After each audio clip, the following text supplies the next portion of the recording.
Bom, graça e paz, irmãos, né? Os irmãos estão gravando e então nós estamos começando. Vamos ter uma palavra de oração, né? Antes da gente começar. Pai, como nós somos gratos a Ti.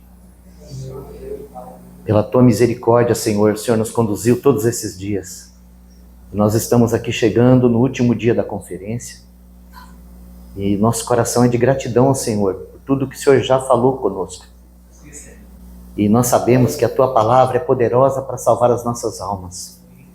Então nós nos humilhamos diante do Senhor mais uma vez, para pedir ao Senhor que o Senhor mesmo descarregue todo o seu encargo da palavra para essa conferência. Não permita, Senhor, que a nossa cabeça, nosso conhecimento humano, ou até mesmo o ardor do nosso coração, venha atrapalhar aquilo que o Senhor planejou que nós pudéssemos aprender nesses dias de conferência através da Tua palavra. Então, por misericórdia, Senhor, passa por cima de tudo aquilo que nos impede. Passa por cima, Senhor, das nossas iniquidades. Olha para aquele sangue derramado e nos purifica. Prepara nossa mente, nosso coração, para que a Tua palavra possa atingir o seu alvo em cada irmão aqui presente, Senhor. Tem misericórdia daqueles que estão entre nós, que ainda não nasceram de novo, que eles possam ser salvos pela palavra. Tem misericórdia, Senhor, dos irmãos que estão acorrentados na carreira, estão desviados do caminho, estão retrocedendo, estão com seu coração contaminados por heresias, por enganos, por ventos de doutrina. Que o Senhor use, Pai, a Tua palavra para fazer a Tua obra. Tenha misericórdia, Senhor, dos irmãos que estão do outro lado, nas lives, distantes, que não estão tendo a mesma percepção, a mesma unção, o mesmo poder que está aqui, mas que são Teus e estão conectados no Espírito Santo. Ajuda eles também, Senhor, a julgarem a palavra, a receberem a verdade. Por misericórdia, Senhor, não permita que nós nos percamos nessa conferência.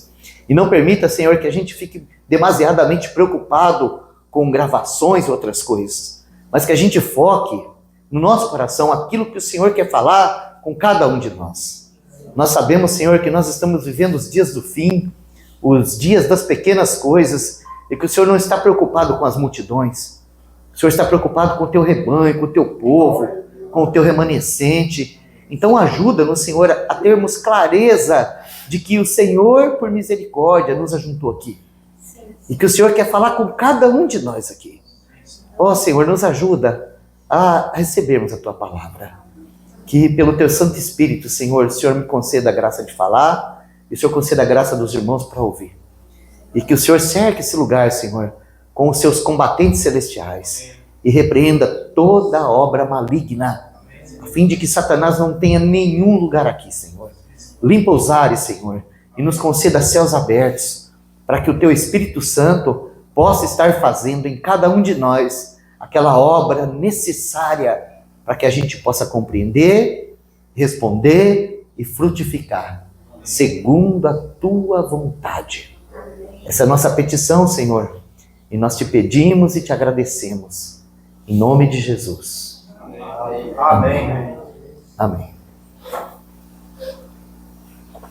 Amados irmãos, vamos abrir a palavra lá na Epístola do Apóstolo Paulo aos Romanos. Romanos, Epístola de Paulo. No capítulo 15. Romanos, capítulo 15, versículo 4.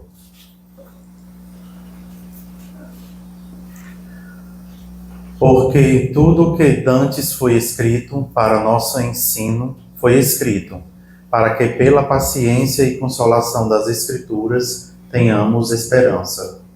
Louvado seja o Senhor. Esse texto, ele está nos dizendo que tudo que foi escrito para o nosso ensino foi escrito.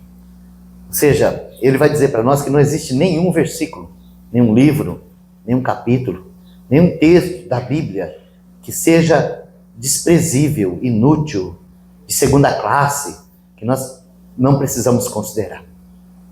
O texto está dizendo que tudo que outrora foi escrito, para o nosso ensino foi escrito. Então, quando eu olho para isso, eu começo a compreender o tamanho da dimensão do coração de amor de Deus pela sua igreja. Porque Ele usou a história, Ele usou nações, Ele usou reis, Ele usou as mais diversas circunstâncias para que as Escrituras chegassem até a nós. Com qual finalidade? Ensino e consolação.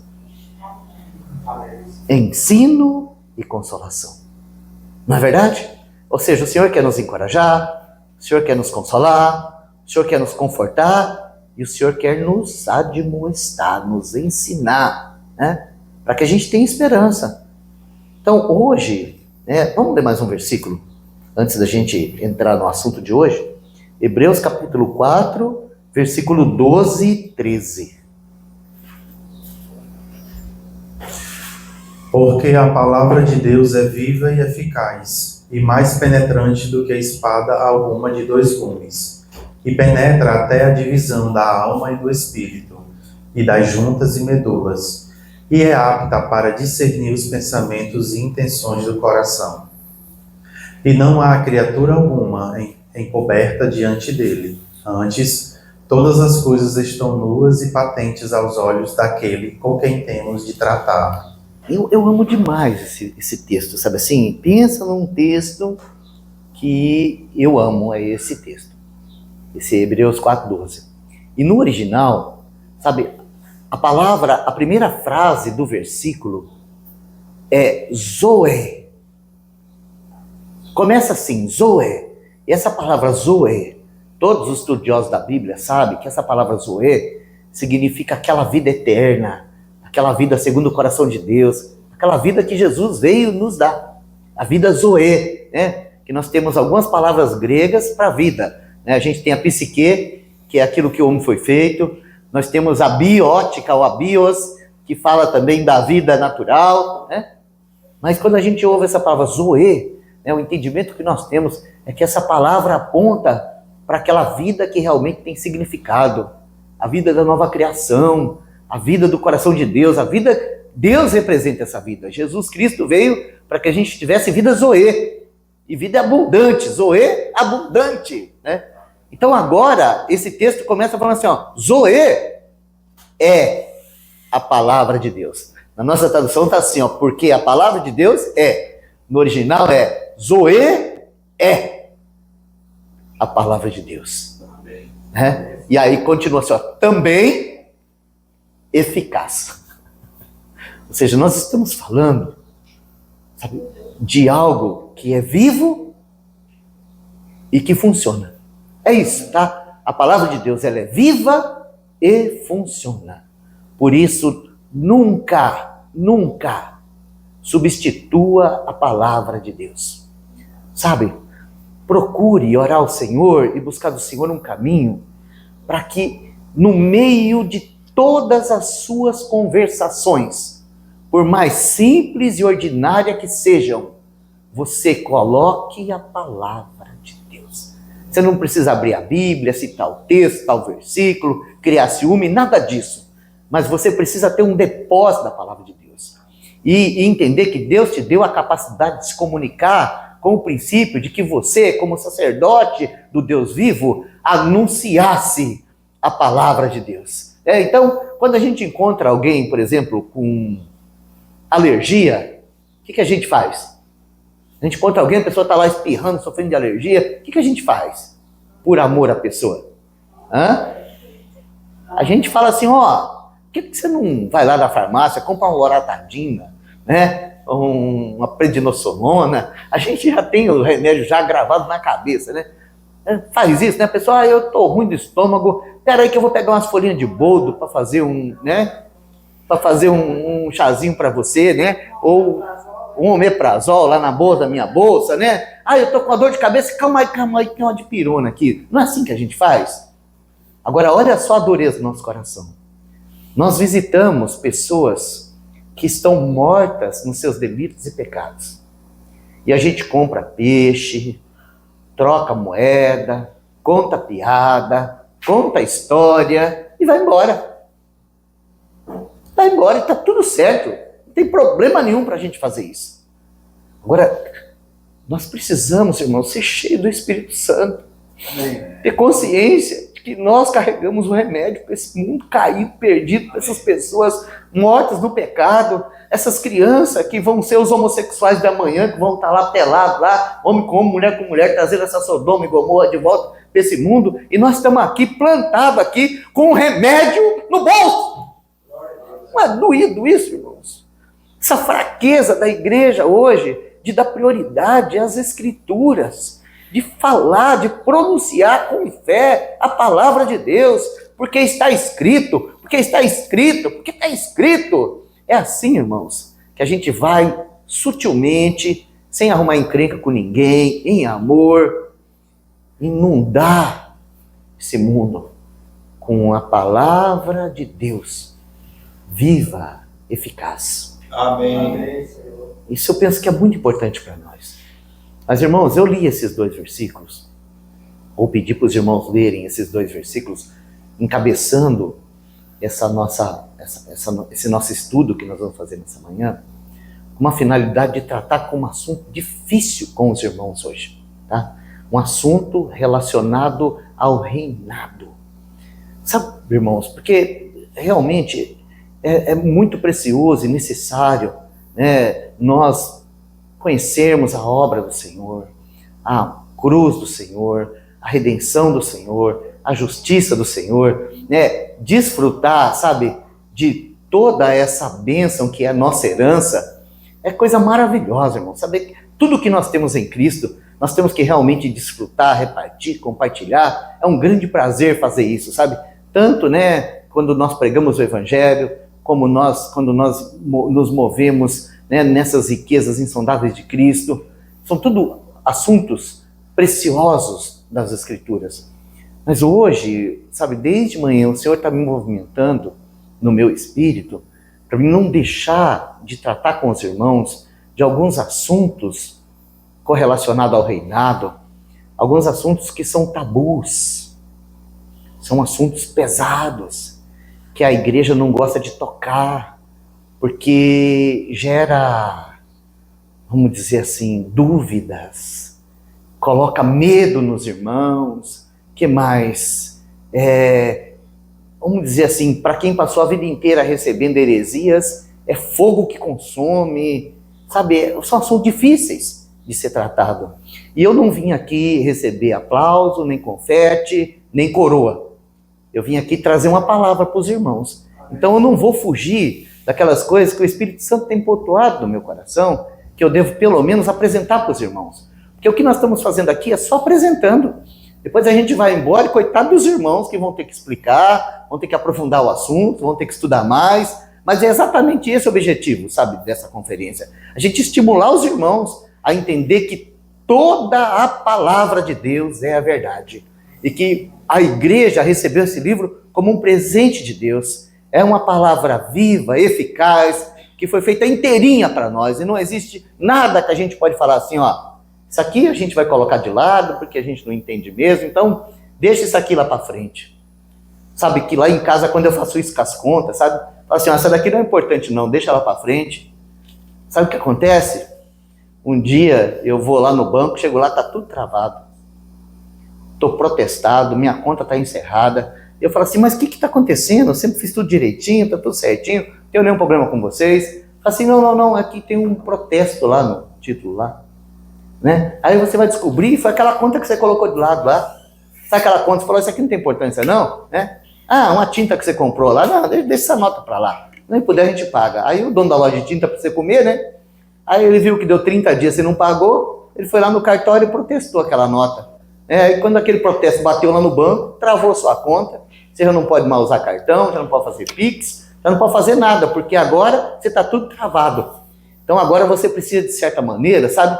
Você precisa ir lá, acertar num tribunal. Você tem que ir lá num tribunal, acertar aquele negócio lá, para você voltar a ter o seu crédito, a ter a sua conta, a fazer suas coisas normais. Sabe, e eu temo ser negligente com os irmãos em algumas verdades eternas, e depois um dia, sabe, nós dois ter que comparecer num tribunal para prestar conta. Sabe, eu porque deixei de te ensinar, e você porque deixou de cumprir aquilo que era necessário. Então hoje eu quero tratar desses assuntos com relação a reinado, né?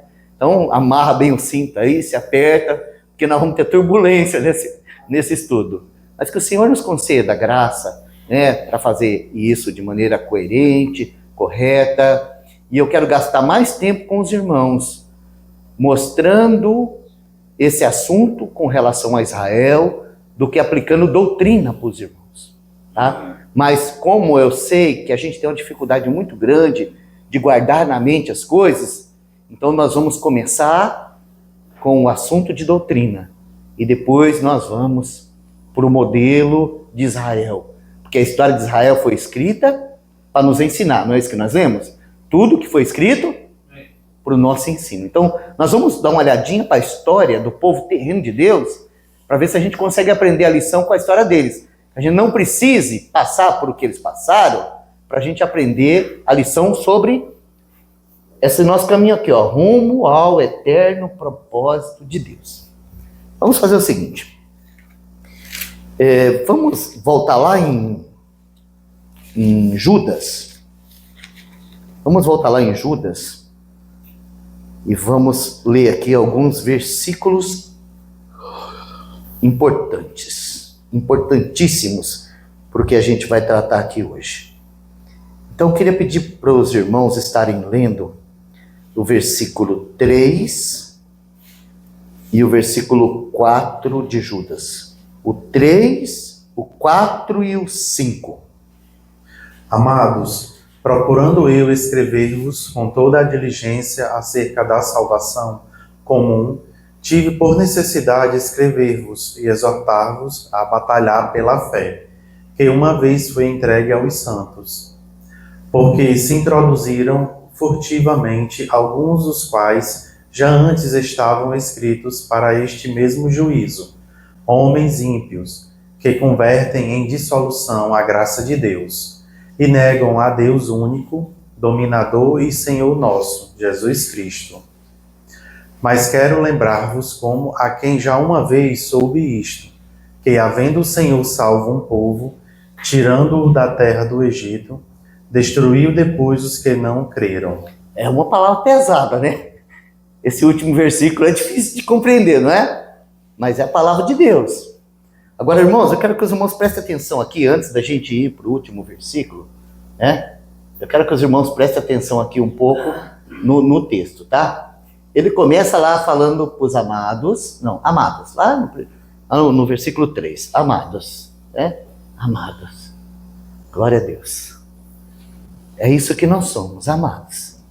E ele vai dizer aqui que ele tinha no coração escrever com toda a diligência acerca da salvação. Ou seja, ele queria falar do Evangelho, ele queria falar da obra da cruz, ele queria falar da graça, ele queria falar sobre o batismo com o Espírito Santo, ele queria falar da vida vitoriosa. Esse era o desejo dele, era isso que ele queria falar. E qual pregador que não gosta de falar isso? Coisa maravilhosa pregar o Evangelho, irmãos. Mas o Espírito Santo... Porque salvação comum. Porque é o Evangelho, salvação comum. Isso, são os aspectos da salvação, tá? Que é para todos, essa salvação eterna, é a pregação de Cristo crucificado, um morreu por todos, logo todos morreram, né? Nós estamos nele, ele está em nós. Está confundido porque na língua portuguesa dá a ideia de comum, uma coisa simples. E é simples. Nada, mas também comum, que é plural. E... a mesma de Abraão é nossa fé, é nossa salvação. Isso, é uma salvação para todos, é a salvação, olha, é a simplicidade e pureza que é em Cristo, nossa salvação comum.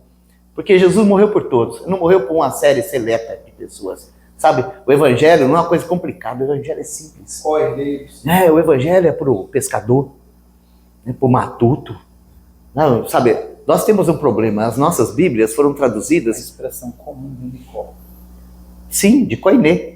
São professores, doutores, que escreveram as nossas Bíblias. Então eles colocaram uma linguagem erudita, Mas o evangelho foi escrito no grego comum.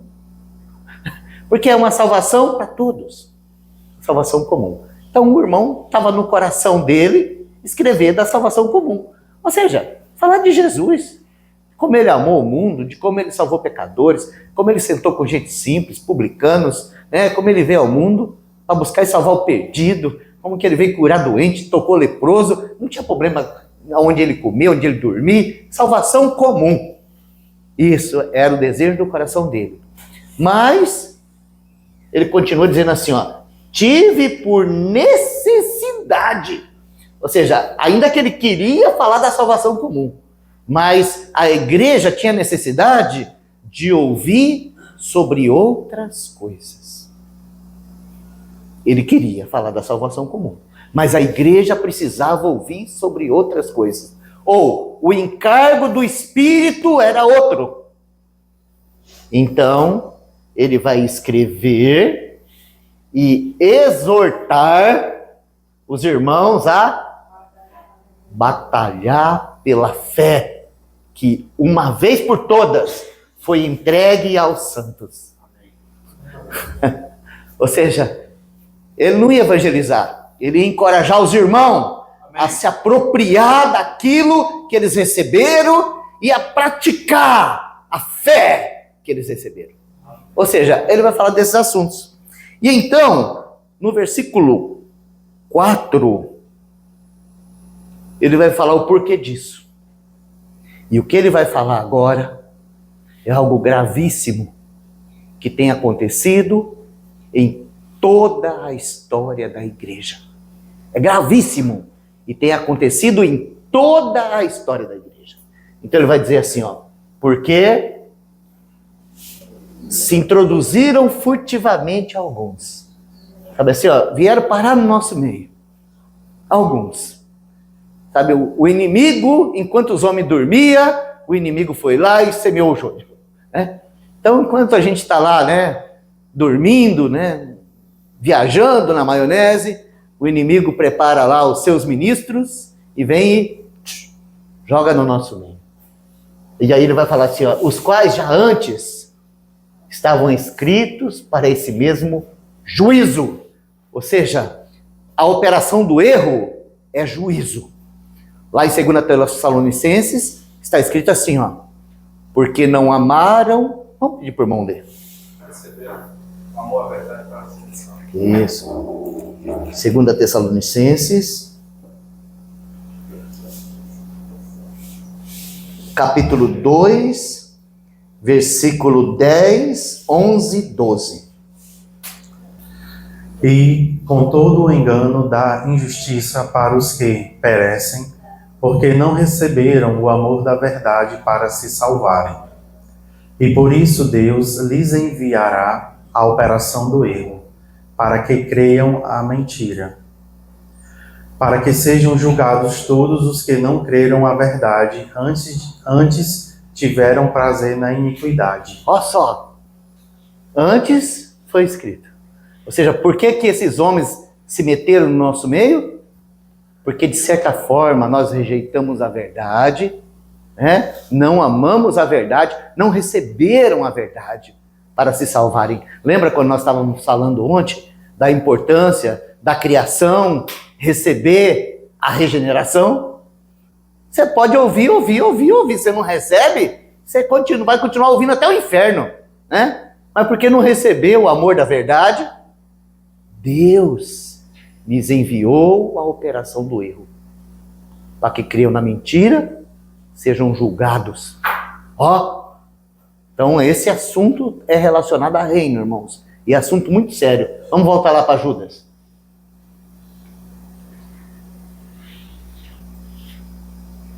É o quê? Judas, capítulo 1, versículo 5, se eu não me engano, 4. É o 4 agora. Judas, isso, versículo 4. Porque se introduziram furtivamente alguns, os quais já antes estavam escritos para esse mesmo juízo. Homens ímpios. Aqui, a palavra que está ali é o contrário de piedade, tá?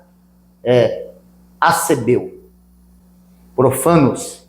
destruidores de templo, aqueles que não estão nem aí com Deus, que convertem em dissolução a graça de Deus. Vou usar uma palavra aqui, irmãos, vou usar de novo. Quietismo é uma diluição da graça de Deus. Se você é quietista, se arrependa enquanto é tempo, porque o quietismo é uma diluição, é uma dissolução, é uma destruição da graça de Deus. Convertem em dissolução a graça de Deus. Por quê? Negam a Deus, único dominador. Sabe qual que é a palavra grega que foi traduzida aqui por dominador? É a palavra mais odiada do quietismo. Aliás, eu sinto dizer isso, mas é uma palavra rejeitada pela cristandade dos nossos dias. Déspota. Aquele que manda, aquele que pune, aquele que é o fogo que consome, aquele que julga. É isso. Nós perdemos isso. Nós criamos uma graça onde Deus, Ele é enfermeiro, Ele é médico, Ele é AJ, Ele é... Sabe, o crime organizado tem o pessoal da faxina, sabe, que vai lá o bandido e mata e faz o estrago, aí depois atrás vem o pessoal da faxina, isso não. Vem o pessoal da faxina fazer o quê? Limpar a caca, esconder como chama? Esconder as provas, lavar, tirar as impressões digital. Irmão, e tirar o fragante, esquece, Deus não é isso aí não. Vocês estão enganados, irmãos, vocês estão muito enganados. Esse é um assunto que precisa ser revisto. Deus é soberano. Deus é soberano. É o único dominador. Ele é o dono de tudo. E Ele tem propósito conosco. Ele tem propósito conosco. E essa ideia que naquele dia Deus vai ter que dar conta do que Ele escreveu é uma aberração que esses falsos mestres introduziram no nosso meio. Tá? Somos nós que vamos ter que responder naquele dia. Por que nós não obedecemos a palavra? Por que nós não deixamos a palavra pôr para fora tudo que estava escondido? Por que nós não reconhecemos a nossa miséria? Por que nós não retrocedemos quando a gente viu que pegou o caminho errado e não se arrependeu e não voltou para trás? Por que nós, insistimos em permanecer no nosso pecado, no nosso egoísmo, no nosso caminho, nas nossas escolhas? Somos nós que vamos prestar conta. Não Deus. Não. Ninguém aqui nunca jamais vai conseguir sentar Deus numa cadeira para julgá-lo. Porque Ele é o dominador.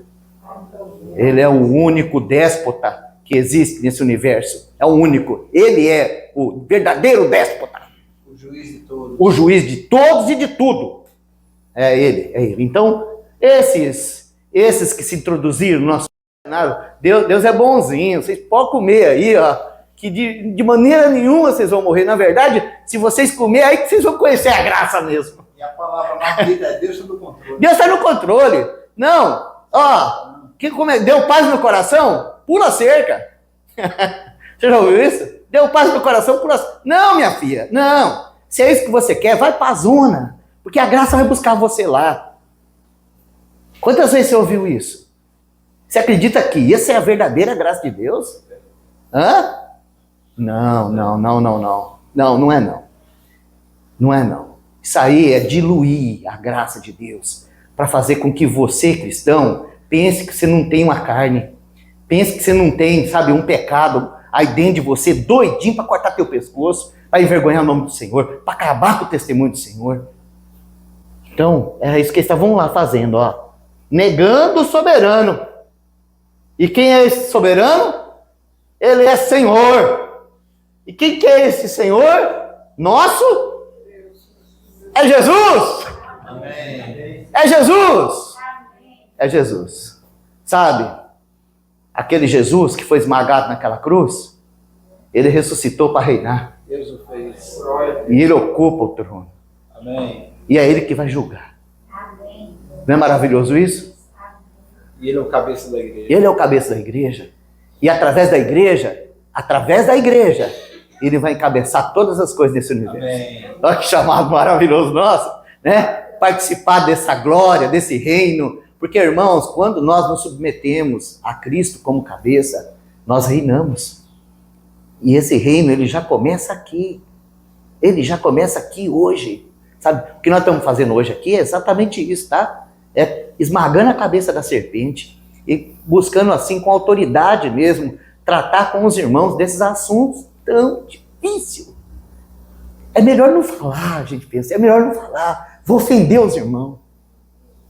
Mas, irmãos, quero ler 2 textos depois desses.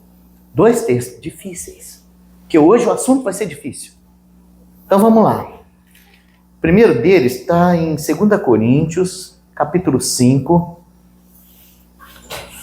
Eu, particularmente, irmãos, sempre que eu vou ler 2 Coríntios, capítulo 5, eu começo pelo versículo 14.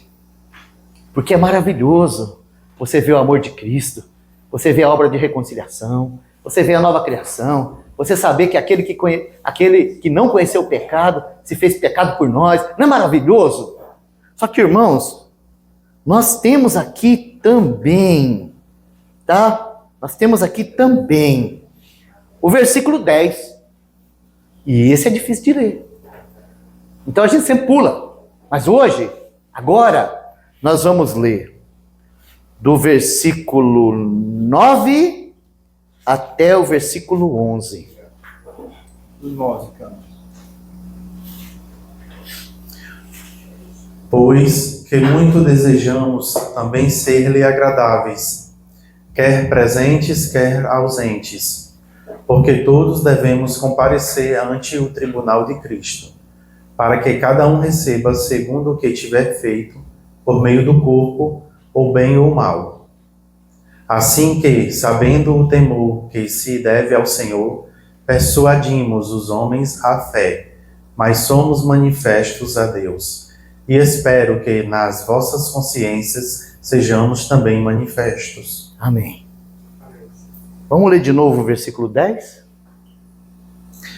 Porque todos devemos comparecer ante o tribunal de Cristo, para que cada um receba segundo o que tiver feito por meio do corpo, ou bem ou mal. Irmãos, eu quero dizer isso para os irmãos com muito cuidado, temor e tremor. Mas do mesmo jeito, da mesma forma que a palavra de Deus afirma que quando Cristo morreu naquela cruz, todos nós fomos incluídos naquela morte e naquela ressurreição. Todos nós. Da mesma maneira que nós fomos colocados lá na cruz, tá? A hora que terminar essa dispensação aqui, ó, primeiro ponto onde a igreja vai comparecer. Às vezes a gente, a religião ensinou a gente que a gente precisa, antes da ceia, confessar pecado, lembrar o que a gente fez de errado durante a semana, e a religião ensinou isso pra gente. E se você não puder, você nem toma, os irmãos distorcem tudo, faz uma bagunça. Tem uns irmãos que tem que fazer 24 horas de jejum antes da ceia do Senhor, sabe? E assim, por causa desses excessos, nós perdemos de vista as realidades que estão lá. Porque, na verdade, a mesa do Senhor é o lugar da gente lembrar da morte do Senhor, da ressurreição do Senhor, mas diante, sabe, dessa realidade tão grande, do preço que foi pago, do corpo que foi partido, do sangue que foi derramado, do fato de que nós temos comunhão com a cruz, nós temos comunhão com o Senhor, e agora nós que somos o pão que deve ser partido, agora nós, temos a mesma comunhão, nós bebemos do mesmo copo, então agora nós temos essa unidade de espírito, temos sangue de Cristo para lidar com todas as coisas. Então nós temos que fazer um juízo, nós temos que julgar nós mesmos e discernir a realidade do que é o corpo de Cristo. Então todo aquele que come e bebe sem discernir o corpo do Senhor, está só acumulando juízo. Por quê? Porque o Senhor nos deu essa oportunidade de uma e outra vez nos lembrar do buraco que a gente foi tirado e da onde o Senhor quer nos levar.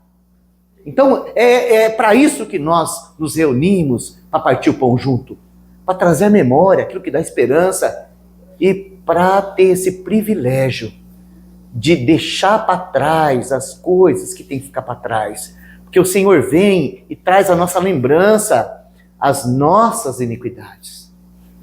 Quando a gente lê aquele texto de Isaías 53, que fala assim, ó, nós sempre fazemos isso no partir do pão, né? A gente lê, porque ele foi moído por causa das nossas transgressões, transpassado por causa das nossas iniquidades, o castigo que nos traz paz estava sobre ele, pelas suas feridas fomos sarados. Irmãos, diante dessas verdades, tem que haver um julgamento interno.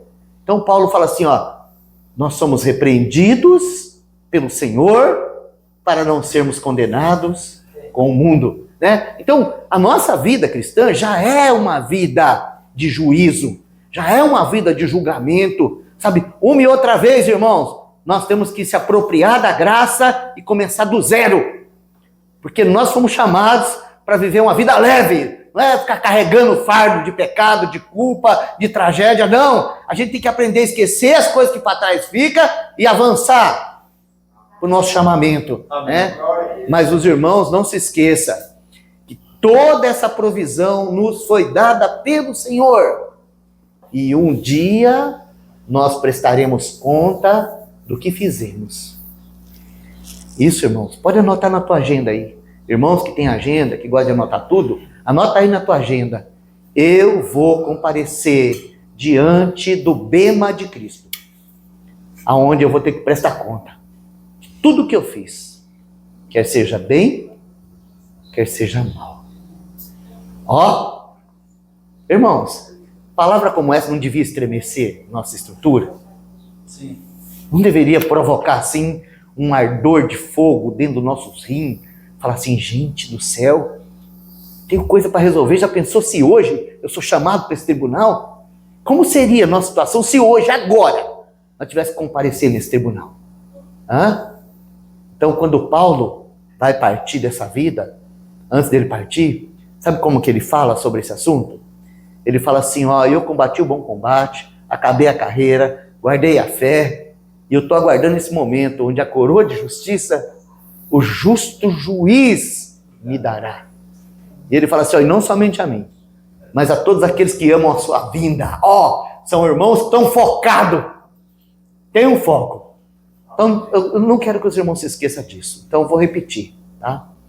Existe marcado no relógio de Deus. Do mesmo jeito que todos nós fomos colocados naquela cruz, né? Eu gosto das conferências que a gente encontra irmãos que a gente nunca viu, né? Que nem eu tô vendo esses dois irmãos aí. Nunca vi os irmãos, como a gente viu ontem lá, o bom. E meu coração dilatando de amor já pela irmã Tânia, pelos irmãos. Sabe por que que tem essa dilatação de amor? Porque um dia todos nós estávamos juntos, lá na cruz. Quando o nosso Senhor estava agonizando lá, nós, ó, tivemos nossa primeira reunião com Ele. Irmãos, creiam também nessa verdade. Todos nós havemos de comparecer ante o tribunal de Cristo. Vamos prestar conta daquilo que a gente fez por meio do corpo, por meio da vida de Cristo, por meio do corpo de Cristo. Vamos ter que prestar conta do que nós fizemos com tudo que nós recebemos, a nossa herança. Sabe aquele quadradinho onde nós tínhamos lá da herança? Eu ficaria uma semana aqui só tratando da herança, porque é muita coisa que nós recebemos do Senhor. E nós um dia compareceremos diante do Senhor, como aquele servo lá que recebeu a mina, como aquele servo lá que recebeu o talento, e o dia que o Senhor dele voltou, ele teve que prestar conta do que ele fez, nós também vamos prestar conta, né? Fala assim, não, Senhor, está aqui, está enrolado num lenço aqui, a tua graça. Do mesmo jeito que eu recebi, está aqui. É isso? Não, Misericórdia, irmãos. Misericórdia, né? Não, Senhor, se a tua graça não fez, como que eu ia fazer? Quietismo. É isso aí que você vai falar para o Senhor lá naquele dia? Ah, não, Senhor, eu fiquei de dia que eu estava, tua graça não fez nada. Também não fiz. Fiquei esperando você fazer. Irmãos, o Senhor nos ajude, nos alerte, nos encoraje a compreender essas verdades, levar para a vida. Tem uma outra questão também, com respeito ao tribunal de Cristo, que a gente precisa ver. Está lá em Romanos.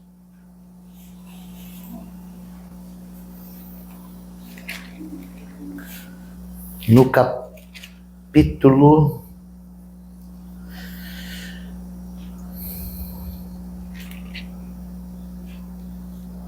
13, Romanos, capítulo 13.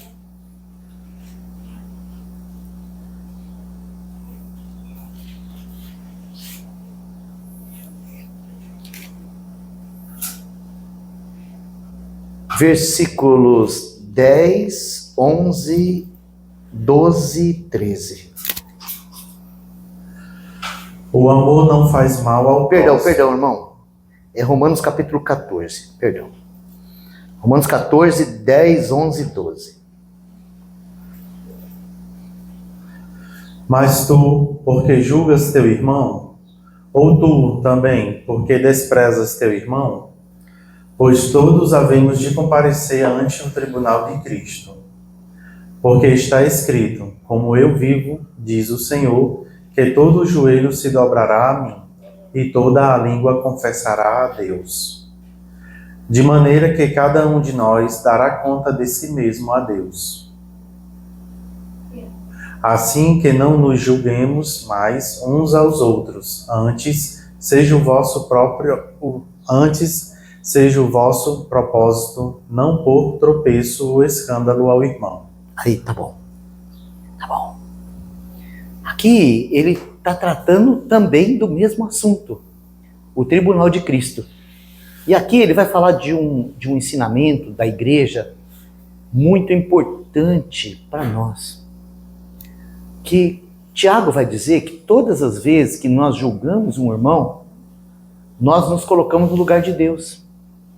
É isso que o Tiago vai dizer. Toda vez que a gente aponta o dedo para o irmão, para julgar ele, nós nos colocamos no lugar de Deus.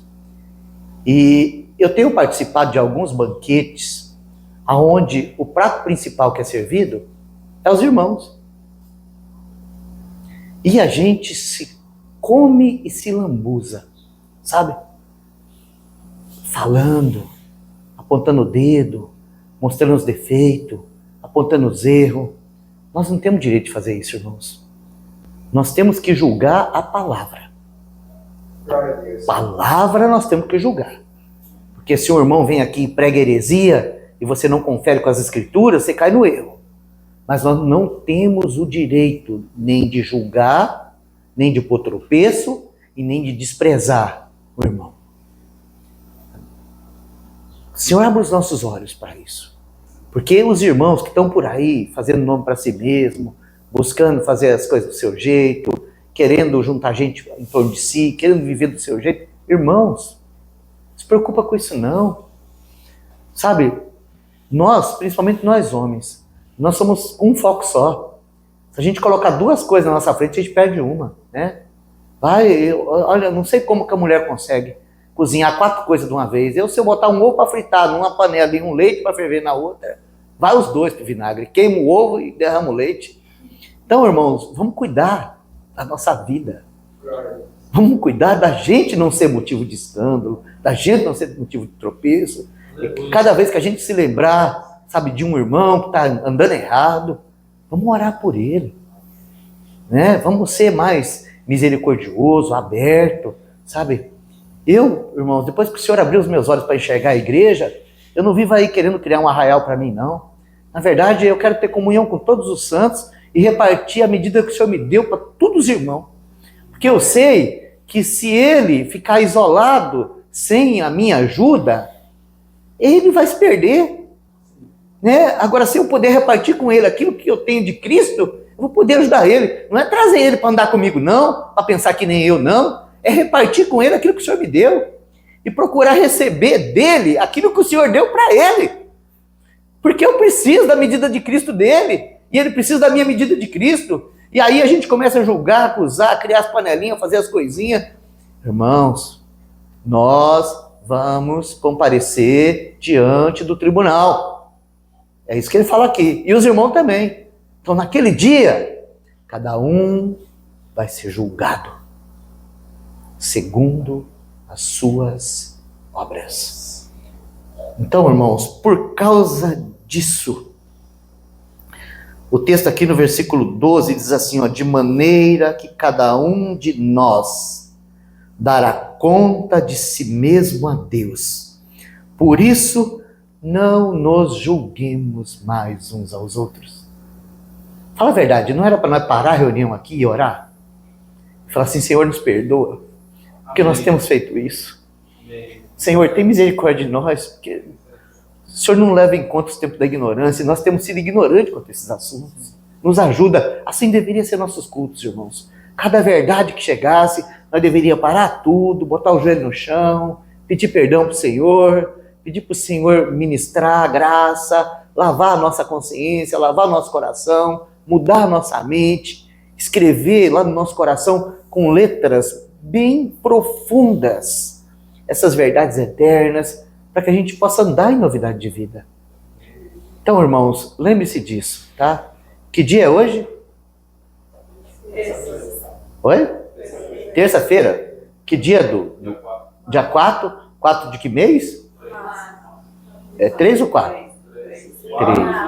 3. Ah, tá. Dia 4 de março de 2025. Nós ouvimos da palavra de Deus que todos nós vamos comparecer diante do bema de Cristo. Que é o bema? Então eu vou tentar ajudar os irmãos com outros lugares onde essa palavra se encontra, tá? Existem alguns lugares onde essa palavra se encontra. Mas a origem dessa palavra, bema, ou tabemata, porque ela está sempre no plural, apontando para tribunais, tá? A origem dessa palavra não é jurídica, tá? A origem dessa palavra é familiar. Então, naquela economia passada lá dos hebreus, tá? E não só dos hebreus, mas nas economias onde as famílias caminhavam juntos. Então eu vou pegar um pouco daquilo que a gente conhece sobre a família hebraica para tentar ajudar os irmãos a entender o que significa esse assunto aí do Tribunal de Cristo. A família, ela tinha lá o seu patriarca, o seu líder, o seu, vamos dizer assim, o seu comandante, né? E entre os hebreus, né, havia esse costume, né, de treinar as crianças, desde pequeno, a cuidar dos bens da família. Mas, vamos dizer assim, havia aqueles mais velhos, né, que já tinham as suas responsabilidades. Por exemplo, o primogênito, ele era o responsável que quando o pai partisse, ele que tinha cuidado da família inteira. Né? Ele era o principal responsável. Antes do pai partir, o pai era o que sentava lá para comandar. Mas chegava um momento que era o primogênito que se assentava nesse mesmo lugar para comandar a família. E então, sabe, os negócios da família era distribuído entre os membros da família, de acordo com a responsabilidade de cada um. Então imagina lá aquela grande família, né, vamos pegar aqui um exemplo que já teve aqui no Brasil, né, aquela grande família Matarazzo, quantos negócios eles tinham? Né?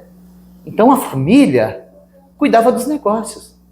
Então vamos dizer assim, o filho quando era menino, ele já ia lá para o negócio mais simples lá, ela criava porco, ela cuidava de porco. Né? Foi aprovado lá cuidando de porco, podia botar para criar as vacas, né? Foi aprovado lá cuidando das vacas, podia botar para administrar a fazenda, ou para cuidar do soja, não sei lá o quê, né? Passou no teste da fazenda, né? Tinha lá os negócios na cidade, podia ir para o mercado, gerenciar o mercado, né?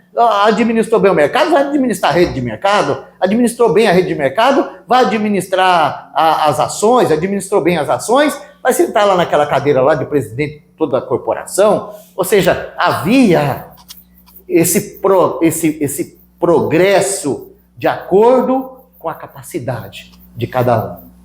E de tempos em tempos havia esse tribunal.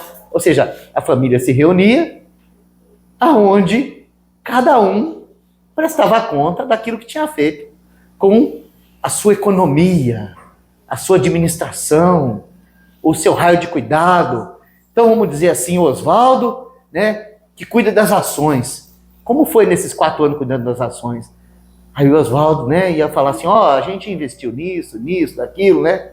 Aí ia aparecer lá, né, que o Oswaldo também andou passeando pelos cassinos, andou fazendo aposta aí no futebol, no tigrinho, cavalo, e deu prejuízo, né? Foi comprar bitcoins, deu prejuízo. Então eu falei assim, ó, Oswaldo, tua administração aqui não está muito boa, porque você pegou o patrimônio da família e gastou de maneira muito vil. Você deu um prejuízo muito grande. Mas, ó, né, aí, olha lá, né, tá lá o irmão Roberto, né? O irmão Roberto estava lá cuidando das fazendas. Mas as fazendas foram muito bem administradas. O irmão Roberto muito detalhista. Então, sabe, tudo lá deu certo. Aqui, ó, tudo certinho. A entrada, a saída, quando gastou. Quando não gastou, colocou ordem na casa, administrou bem. Oswaldo, seguinte. Entrega a tua administração para o Roberto. E você vai lá para a fazenda. Entende isso? Isso é o BEMA. É um tribunal familiar, onde cada um presta conta do que fez. Nesse dia, irmão, vai ser muito vergonhoso. Vai ser muito vergonhoso. A grande parte dessa igreja apostata, que não considera essas verdades, de que nós temos recebido riqueza da graça e que nós temos que prestar conta, né? Como que nós vamos explicar para o Senhor que nós não consideramos os filhos como herança dele e se preocupamos mais com patrimônio? Como que nós vamos considerar isso diante do Senhor? Que nós deixamos, sabe, tempo de caminhada com os irmãos, de repartir aquilo que ele nos deu, para que a igreja tivesse recursos para ajudar os pobres. E nós deixamos de fazer isso, porque nós estamos na graça mesmo, e nós usamos os nossos recursos para satisfazer a nós mesmos. Como que nós vamos prestar conta para o Senhor? O que nós fizemos com o Evangelho? O que nós fizemos com a obra missionária? O que a gente fez com os longos anos de vida e saúde e alegria que Ele nos deu? Como que a gente administrou essas coisas? Como que a gente administrou o nosso tempo? O tempo que Ele nos deu para a gente conhecer a palavra, para a gente conhecer o Evangelho, para a gente conhecer a vontade de Deus. E nós fomos lá para o Facebook, para o Instagram, para o WhatsApp, ficar ouvindo os profetas hereges lá, falar bobagem o tempo inteiro, as bobagens que o nosso ouvido gostava de ouvir. Irmão, nós vamos prestar conta dessas coisas. Todos nós vamos prestar conta dessas coisas. Então, essas palavras têm a finalidade de gerar em nós um santo temor e de despertar em nós quais são as nossas urgências, como pai, como esposo, como esposa, como marido, como sacerdote, como membro do corpo de Cristo, como igreja do Deus vivo. Como nós estamos administrando aquilo que nós temos recebido gratuitamente. Como nós estamos fazendo isso? Então haverá um dia em que a gente vai comparecer diante do Senhor com essa finalidade. E hoje nós estamos diante do mesmo Senhor, cheio de graça, cheio de misericórdia, pronto para acertar essas contas já. Pronto para acertar essas contas já. Fala assim, ó, continua aí, ó. Vou te dar aí mais um tempo para você acertar a tua vida diante de mim. Então, todos nós, irmãos, podemos chegar muito bem lá. Se a gente aprender essa lição, que nós temos hoje, essa gloriosa oportunidade, como diz a palavra, hoje, se ouvirdes a voz do Senhor teu Deus, não endureçais o vosso coração.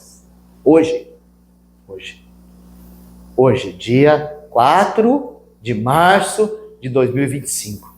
Anota na tua agenda hoje, põe lá.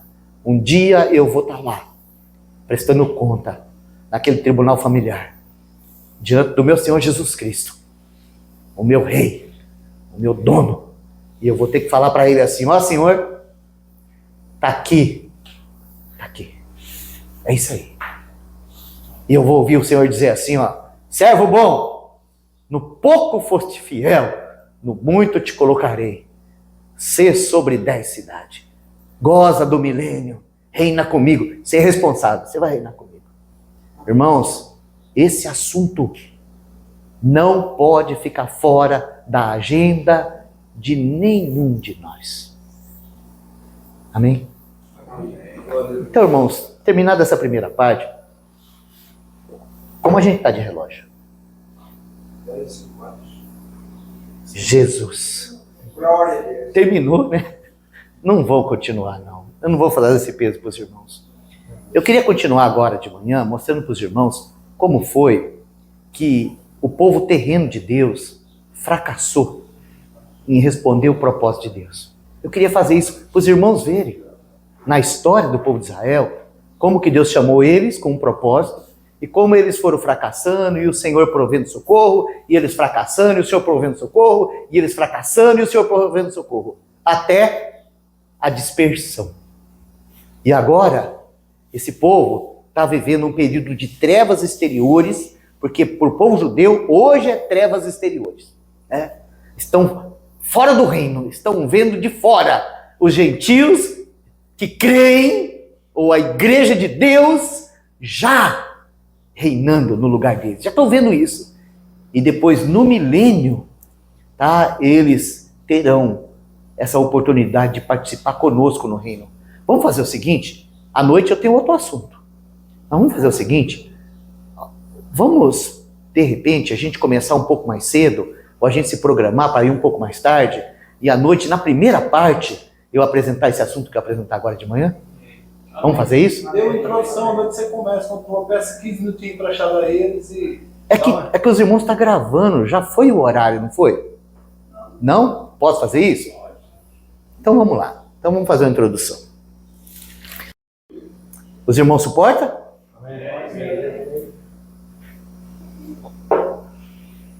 Vamos abrir a palavra então lá em Êxodo.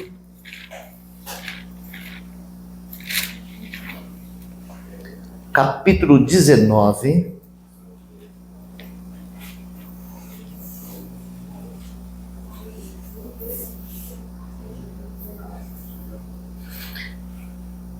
Dos versículos 5 até o versículo 6. 4, 5 e 6, perdão. 4, 5 e 6. Vós tendes visto o que fiz aos egípcios, como vos levei sobre asas de águias e vos trouxe a mim. Agora, pois, se diligentemente ouvirdes a minha voz e guardardes a minha aliança, então sereis a minha propriedade peculiar, dentre todos os povos, porque toda a terra é minha. E vós me sereis um reino sacerdotal e um povo santo. Estas são as palavras que falarás aos filhos de Israel. Guarda no coração essa última frase aqui, ó. Filhos de Israel. Guarda no coração, porque nós vamos colocar aqui um pano de fundo exatamente para essa palavra. Quando Deus chamou Abraão, o Senhor prometeu para ele que haveria uma descendência de Abraão, que ela seria como as areias do mar. Essa é a primeira promessa, tá? A sua descendência será como as areias do mar. Mas quando o Isaac, ele é oferecido, e Abraão dá aquela resposta de fé ao Senhor, o Senhor confirma a promessa com ele de uma maneira diferente. O Senhor fala assim, ó, em primeiro lugar, a sua descendência será como as estrelas do céu e também como as areias do mar. Então, estudando a palavra, a gente descobre que Abraão, ele recebe pela graça 2 descendências, ou 2 povos. Abraão recebe do Senhor 2 povos. Então, o Senhor tem um povo, ou seja, Deus, nosso Deus, ele tem um povo terreno e ele tem um povo celestial. O povo celestial, nós chamamos de a igreja de Deus, nesse povo celestial está relacionado todos aqueles que teve a mesma fé que Abraão teve. Todos.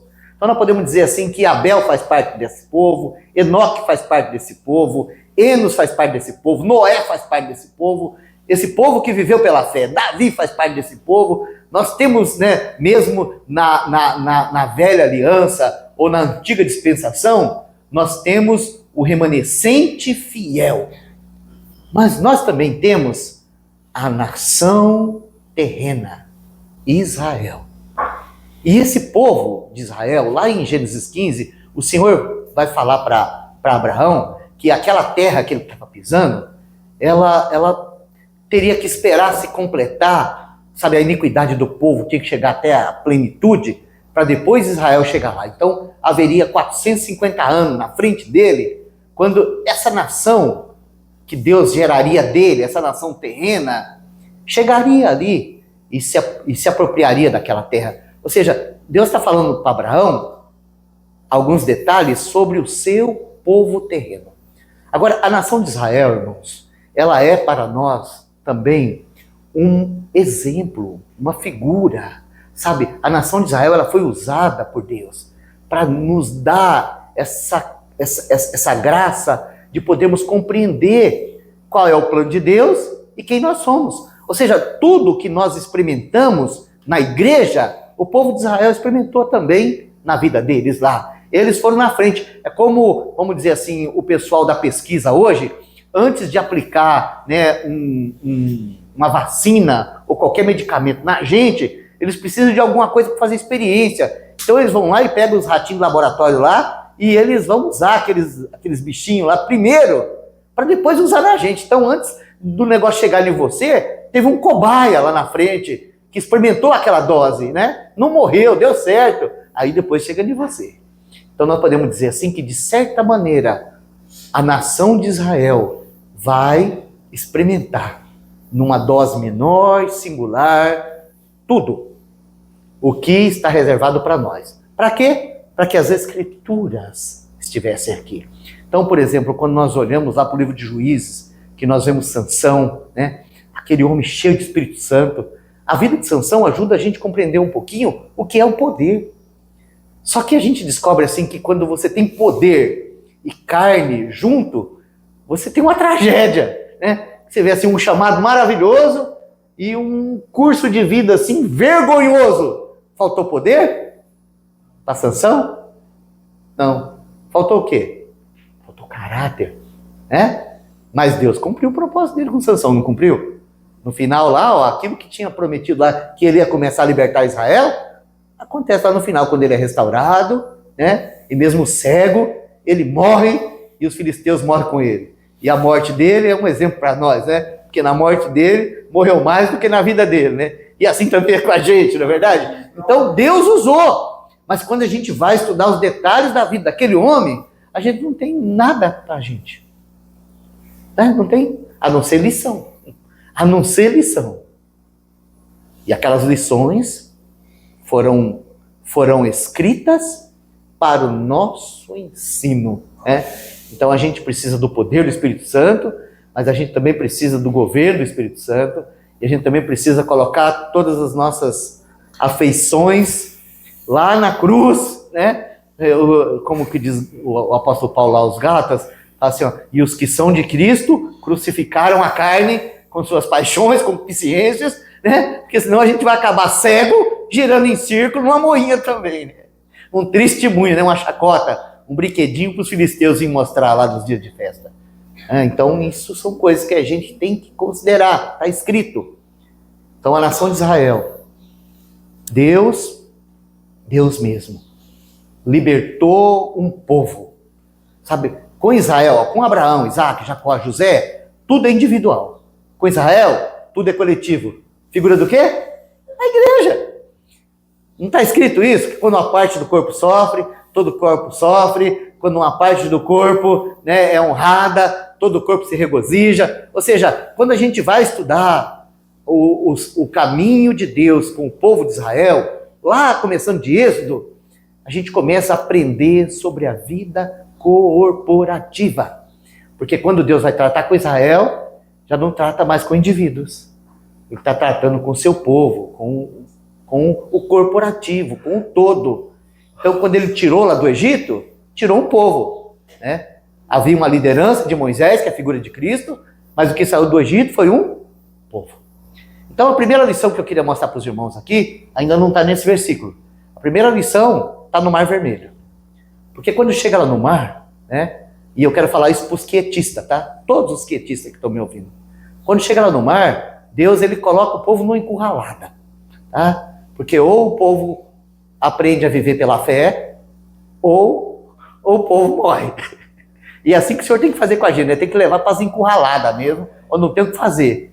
Então, quando Moisés vai interceder a Deus, né, pedindo para o Senhor ali, para o Senhor fazer um milagre, né, o Senhor fala assim para Moisés, ó, por que clamas a mim? Estende a tua vara sobre esse mar, abre ele e ordena o povo que marche. Bem. Fala assim, ó, deita na rede, fica sentado aí que eu vou fazer tudo para vocês. Não. Ordena o povo que marche. Né? Deus abriu o mar. Mas como que Deus abriu o mar? Quando aquele exército botou o pé lá. Amém. Botou o pé lá, o mar abriu. Né? Se não botasse o pé lá, o mar não abria não. Não era o pé deles que abriu o mar não, é Deus. Mas só quando eles botassem o pé lá. Resposta à graça. Isso aí, obediência por fé. Está escrito, Deus disse e eu me aproprio. Amém. É isso aí. É aí que está o milagre, irmão. Então, passada essa primeira lição, né? Israel atravessa o mar, o faraó com seus cavalos e cavaleiros morre tudo lá, e o povo agora está no deserto. Mas sabe qual que é o problema do povo no deserto, irmãos? O povo no deserto tem na cabeça assim, ó, Deus vai dar, Deus vai fazer. Deus vai dar uma terra que mana leite e mel. Deus vai fazer um monte de coisa boa e nós só vai desfrutar. Né? Aquele populacho, interesseiro em si mesmo. Tudo focado em si mesmo. Era uma nação egoísta, querendo logo comer o mel e o leite que a terra tinha. Era só isso, né? Então o que acontece? Precisa de uma primeira palavra, de uma primeira parada, porque a palavra de Deus, viva e eficaz, precisa começar a funcionar no coração desse povo. Então isso é Êxodo 19. Deus ele para o povo lá no pé do monte e agora Deus vai falar sobre o propósito que aquele monte escravo foi tirado do Egito. Ou seja, Abraão lá atrás já sabia, mas eles não sabiam que havia um propósito. Então o Senhor vai falar assim, ó, deixa eu voltar aqui, que é mais fácil. Deus vai falar assim, ó, no versículo 4. Vós tendes visto o que eu fiz aos egípcios, como vos levei sobre asas de águia e vos trouxe a mim. Sabe, a águia é uma figura, tá? E todos nós somos chamados para ser como a águia, filhotes da águia. O nosso Deus é a grande águia. E com o povo de Israel, o Senhor fez o quê? O Senhor tirou eles lá do Egito com mão forte. E conosco não foi diferente, não. Agora, a águia, sabe o que ela faz? Ela pega, né, e ela sobe no lugar mais difícil de qualquer predador chegar. Ninguém voa mais alto que ela. Então ela vai no lugar mais difícil do predador chegar. Lá ela faz o seu ninho. E lá ela bota seus ovos e ela choca os seus filhotes. E quando aqueles filhotes nascem, são tudo filhote de águia. Mas eles não sabem ainda o que é ser filhote de águia. Então eles vão crescendo, né? Só a mamãe chega lá com uma comidinha, eles comem, né? Eu gosto de ver aqueles vídeos daquelas águias que pega bicho grande, sabe? Que ela pega o carneiro lá assim, e leva lá para a montanha. Os filhotes, imagina a grande águia chegar com o carneirão lá e rasgar o carneiro e dar comida para os filhotes. Como que aqueles filhotes devem ficar felizes, né? De ver o poder daquela mãe, né? A estrutura, a força. E as águias vão crescendo lá naquele ninho. Aí elas empenam, né? Quando chega o momento que elas empenam, chega a hora delas voar, né? Aí a mãe, né, tem que começar a disciplinar, tem que diminuir a alimentação. Ela começa a arrancar as painas do ninho, porque o ninho precisa ter espinho para aquelas águiazinhas saber que elas não, o propósito delas não é o ninho. Então, quando a águia tira as painas, começa a machucar, aí o filhote tem que sair do ninho. Só que eles saem do ninho, né, que eles olham para baixo, tem lá um penhasco enorme. E são filhotes, nunca voaram. Então o medo toma conta deles e eles vão ficar escondidinhos ali, pertinho daquela pedra, né? De um lado está o ninho destruído, cheio de espinho, né? Do outro lado está o abismo, né? E como que vai fazer? Mas são águias. Elas foram feitas para aquilo. Então a mamãe faz o quê? A mamãe vai lá, pega o filhote da águia, leva lá na beira do precipício e joga ele lá de cima. E aí ele tem que aprender a voar, né? Aí ele desce, ele tem que aprender a voar. E a mãe também desce. Ela dá um rasante, ela sabe. Ela dá um rasante. Não deu para voar, ela vai e entra por baixo deles assim. E vai ensinando eles a voar e leva eles até lá de novo. Um lugar seguro e coloca eles lá. Aí vem buscar o outro. E faz a mesma coisa, né? Joga o bicho lá de cima, ele desce daquele rasante. Se ele aprendeu a voar, beleza. Ele não aprendeu, ela tá ali embaixo. Vai catar, vai levar. Sabe, alguns morrem, porque a águia é um ser natural. Então alguns se perdem mesmo. Mas é assim que a águia prepara o seu filhote. E o Senhor está falando para o povo de Israel isso, fala assim, ó, eu sou a águia. Então eu fui lá, catei vocês lá da Monte Faraó, coloquei vocês aí nas minhas costas e trouxe vocês para mim. Essa é a primeira palavra. Mas bem radical, o bichinho vai ficar sozinho. O bichinho não pode. Pois é. Aí o Senhor está dizendo assim, ó, eu tirei vocês de lá e trouxe vocês para mim. Ou seja, o Senhor está trabalhando com eles, a heresia, sabe? Que o Senhor queria salvar eles para eles comer mel e beber leite. Então fala assim, ó, eu trouxe vocês para mim. Ou seja, eu tirei vocês lá do Egito com uma intenção gloriosa. Quero fazer de vocês a minha propriedade peculiar entre todos os povos da terra. Porque toda a terra é minha. E eu trouxe vocês para mim. Essa é a primeira palavra. Israel ouviu isso. Vocês são meus. Não é gostoso ouvir isso? Então o Senhor continua falando assim, ó, e vocês serão para mim um reino de sacerdotes. Amém. Um reino de sacerdotes. É isso que está no original. Um reino de sacerdotes. E se nós lermos lá em 1 Pedro, nós vamos encontrar a mesma palavra lá. Quando fala que o Senhor, sabe, Ele está nos edificando para Ele uma casa espiritual e um sacerdócio real. Um povo santo, propriedade peculiar. Ou seja, é muito bom a gente estudar a história de Israel, porque a promessa é a mesma. Amém. A promessa é a mesma. De uma maneira que a gente entenda, mas a promessa é a mesma. Ou seja, Deus tirou Abraão daquelas nações com o objetivo de criar uma nação sacerdotal que pudesse levar a sua glória para toda a terra. Ou seja, Deus queria usar Israel para salvar o mundo. Mas sabe o que aconteceu, irmãos? Eles não ouviram direito. Eles falaram assim, ó, tudo que o Senhor mandar nós faz. E é por causa disso que vem a lei, irmãos. A base da lei é essa. Quando o Senhor terminou de falar, o povo respondeu a uma só voz. Tudo que o Senhor mandar, nós faz. Era um escravo livre que não conhecia seu novo dono. Era um escravo livre que não sabia quem era o seu novo dono, nem qual a sua intenção. Sabe, quando você contrata um funcionário para fazer o serviço lá da sua empresa, e ele chega lá, você contrata ele, e aí você vai querer explicar para ele como é que você quer que ele prepare o veneno, como é que você quer que ele faça lá as aplicações, como é que você quer que ele trabalhe. E ele fala assim, seu Oswaldo, fica tranquilo, eu sei tudo. Se o senhor mandar, eu faço. Pode ficar sossegado. Isso é comigo, deixa comigo. Sou maroto nesse negócio. Eu não sei você, mas quando eu tinha empresa de pintura, eu tinha uma tragédia, sabe? Aliás, eu chegou um ponto que eu parei de contratar pintor. Não contratava mais. Só contratava aprendiz. Porque todos aqueles que chegavam e falavam assim, ó, eu faço tudo, sei tudo, deixa comigo, sabe? Ele ia lá fazer o serviço, depois eu tinha que fazer de novo. E quando eu tentava explicar para ele como que eu queria, ele falava assim, não, pode ficar tranquilo que isso aí eu entendo. E eu já sabia que aquele ali, uma hora ou outra, eu ia ter que ir lá fazer o serviço outra vez. Então, sabe, foi essa a resposta do povo para Deus. Tudo que o Senhor mandar, nós faz.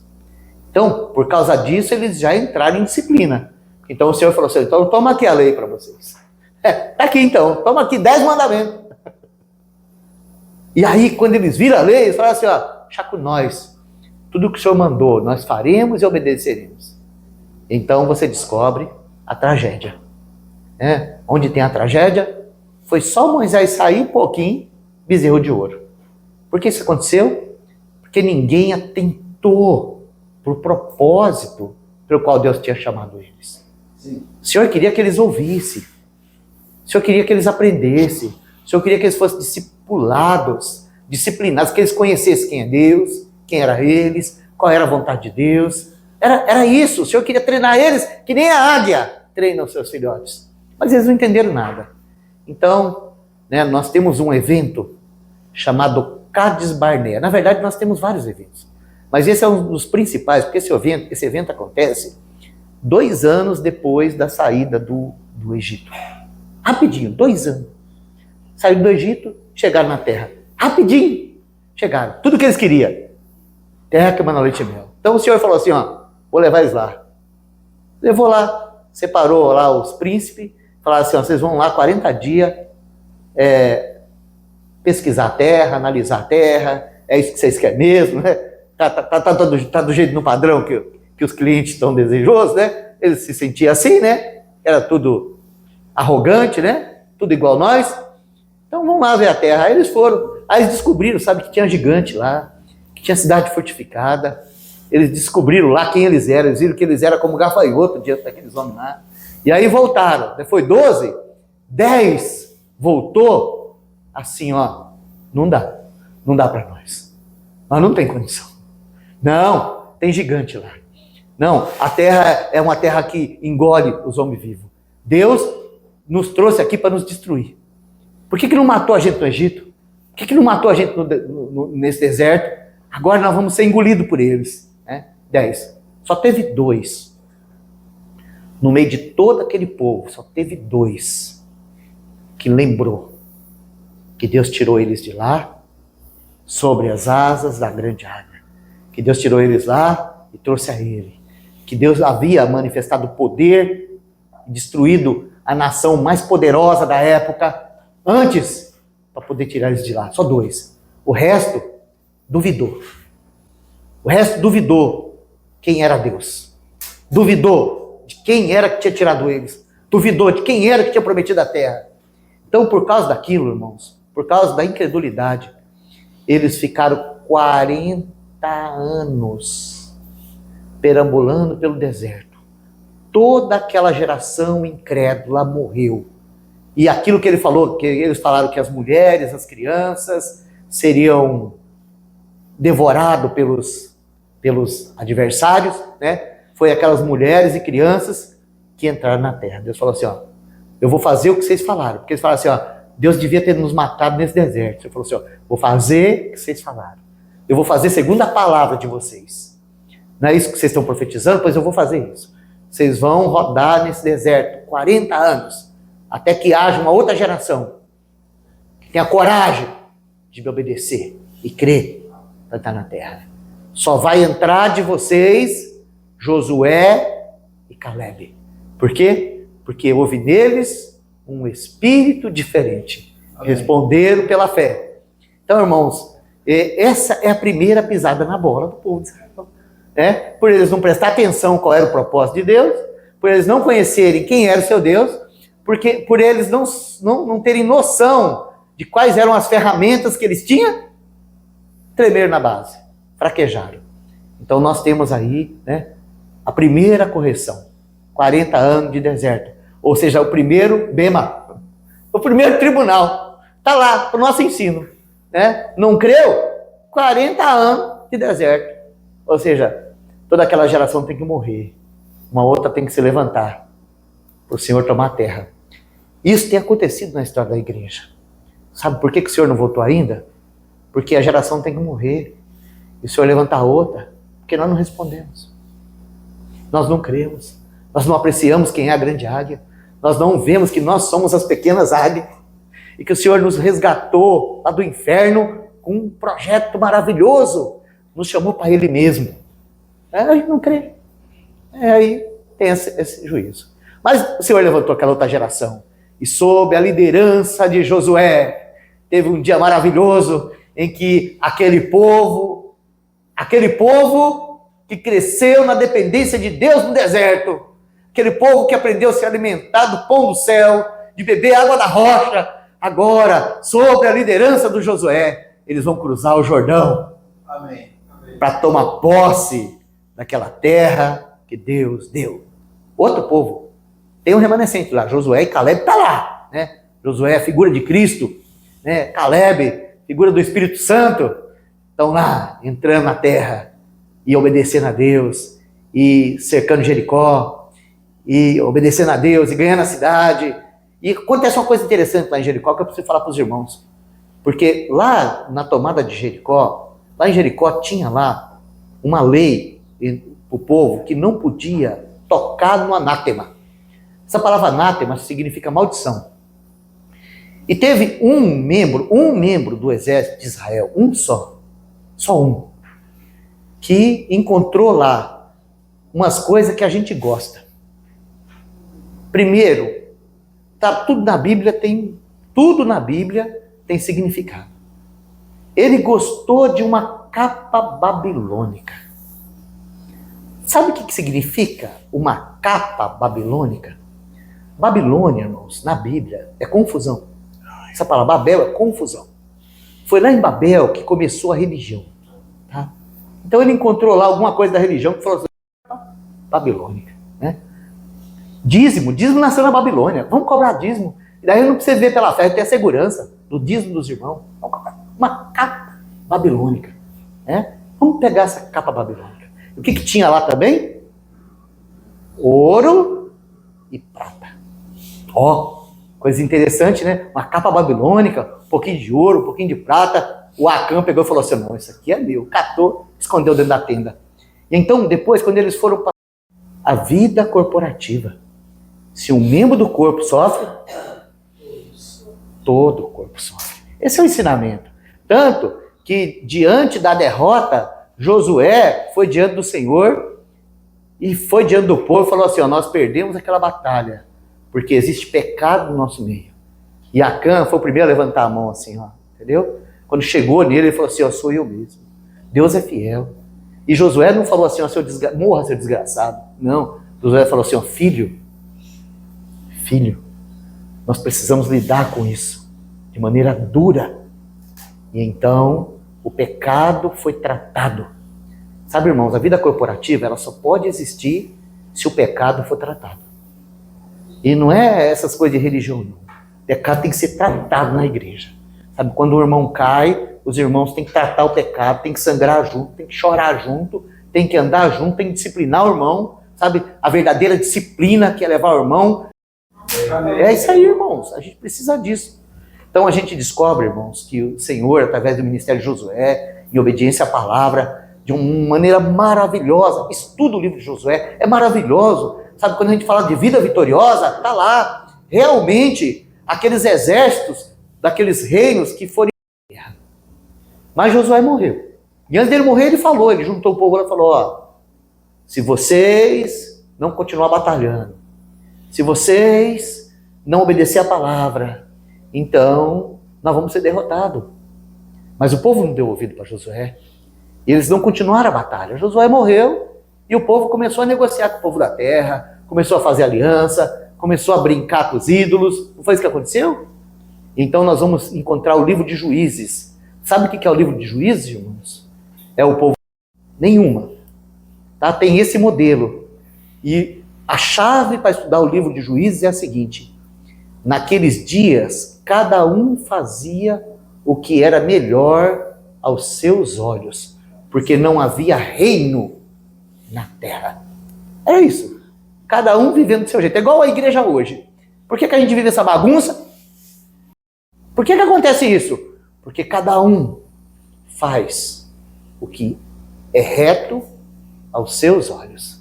Né? Como a gente escuta isso hoje, né? Eu penso assim, mas eu creio assim, mas eu faço desse jeito porque eu entendo que é a melhor forma. Cada um fazendo do seu jeito. Ou seja, o período de Juízes, o seu povo perdeu o seu propósito. Está na terra, né? Estão desfrutando da terra, mas estão lá enfrentando inimigo, tudo quanto é lado, batalha, tudo quanto é lado. Por quê? Porque eles não foram chamados para a terra, eles foram chamados para Deus. Eu trouxe vocês para mim. Eles não foram chamados lá para leite e mel, para cereal, trigo, não. Que nós podemos dizer assim, maravilhosamente encabeçado por Davi. E o período dos reis é um longo período de glória para Israel, de conquista, a terra prometida é recuperada. Não é maravilhoso? Porque tinha governo, tinha rei. Mas o resultado da prosperidade de Salomão foi idolatria, orgulho espiritual. E por causa da idolatria, orgulho espiritual, carnal. Então lá está o Senhor precisando disciplinar seu povo. Então a gente sabe que a primeira parte dessa disciplina foi que aquelas 10 tribos que se dividiu e foi para os ídolos, foi parar na Síria e nunca mais voltou. 10! Tirar lixo, reconstruir Jerusalém. Sabe o que significa Jerusalém no Antigo Testamento? Houve a restauração de maneira maravilhosa, e nós temos lá alguns livros da Bíblia que nos mostram isso. Nós temos Esdras, nós temos Neemias, nós temos e a outra que chegou, ela se envolveu com política, né? Como os crentes hoje, fala assim, Jesus está demorando, vamos eleger um candidato que traga o reino aqui para a terra, né? É isso aí. Ela se envolveu com política. Nasceu uma religião chamada judaísmo, sabe? Judaísmo. Tem irmãos que escreveu que judaísmo é a religião de Deus. Não é verdade. Judaísmo nasceu daquele povo que veio da Babilônia, trouxeram a sinagoga, trouxeram o ritual, trouxeram aquele princípio que mais importante é arrecadar do que adorar, sabe? O judaísmo veio e se tornou assim a glória de todas as religiões. Rapidinho. Então o nosso Senhor chega no meio dessa bagunça. Quando o Messias veio, o povo estava perdido. O povo andava em trevas, sabe? O povo religioso, soberbo. Estava lá os sacerdotes corruptos, fazendo política. Estava lá os saduceus, os fariseus, brigando lá, porque um acreditava na ressurreição, outro não. Estavam lá discutindo, debatendo, sabe? Um mais conhecido, que falava assim, ó, antes de eu morrer, os meus olhos verão o rei. Estava ali esperando o Messias. Não, ele vem. Toda a onda desse mundo. E a sermos os teus remanescentes nesse tempo do fim. Desperta-nos para essa verdade, Senhor. Nós te pedimos e te agradecemos. Em nome de Jesus. Amém. Amém.